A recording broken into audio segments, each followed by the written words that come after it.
Hey guys, it's your boy Wolfie. This is going to be the first video in a long list of videos about trying to help you guys learn how to make your own builds so you don't have to rely on us every patch. But before we get into that, I have to teach you guys what the word power curve means. Power curve is how strong you are after every item you buy. Now, you might come to me and be like, hey Wolfie, why do I need to know what a power curve is? I know what to buy. I know what my 6 item build looks like. I know what the highest damage build is. Why is this important? Well, the reason it's important is because you always want to look your best, right? You want to make yourself as strong as you can, as early as you can, so you can make the most gold as fast as you can. It's easier to get to your 6 item build if you're stronger earlier. Sometimes it'll also change the way your build is. You might not have what the strongest 6 item build is, but you'll be stronger on the way there, and you can always mix and match items later once you get to that point. You can sell an item and just buy it for a little bit of gold loss. You'll still be better off than buying the better item later earlier. It's just I don't really think it's my opinion. I think it's been proven point in time again in every single MOBA that's been played, but take that as you will. Now, purely to make this easier to understand, because there's no best item for every character in the game, I am going to use assassins, and in this case Hun Batz, to help educate you guys on power curve and why you want to buy certain items in a certain way, right? So first and foremost, besides your start, right, we all know the start, Assassin's Blessing with Mace, right?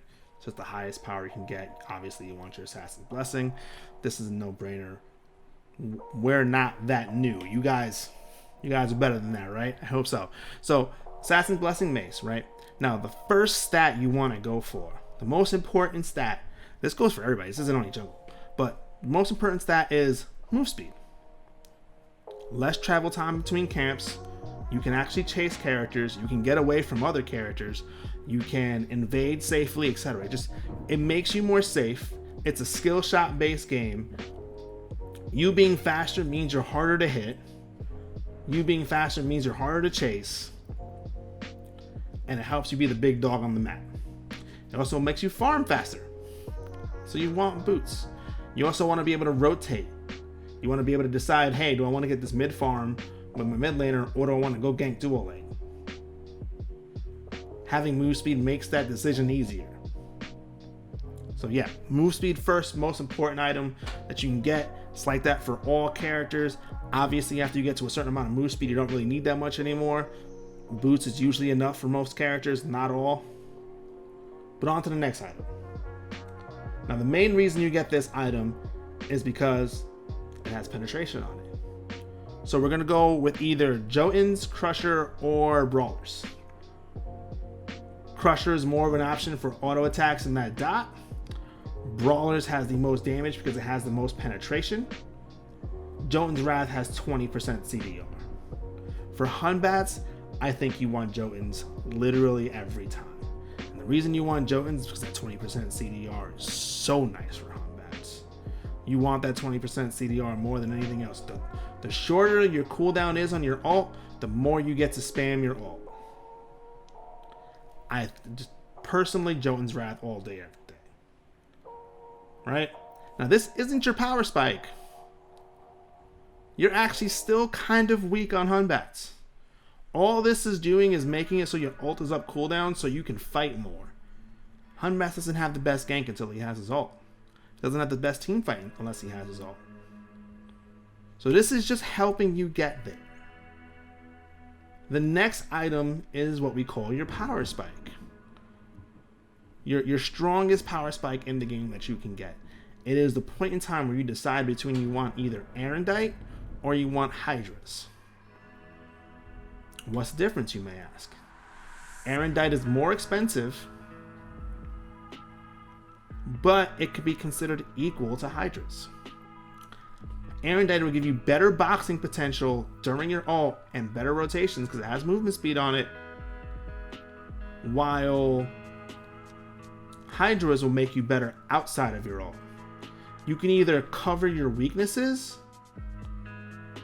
or just make yourself stronger. Granted, Hydra's still also works in your ult, so it's not that much of a difference. I personally like going with Hydras. But there's complete viability in going Erendite. And you know what both those items have? Cooldown reduction, which is your next most important stat. You want to get 40% CDR as fast as you can. And regardless of which one you bought before, the next one is the other one. So if you go Hydras, you go in Erendite next. If you go Erendite, you go in Hydras next.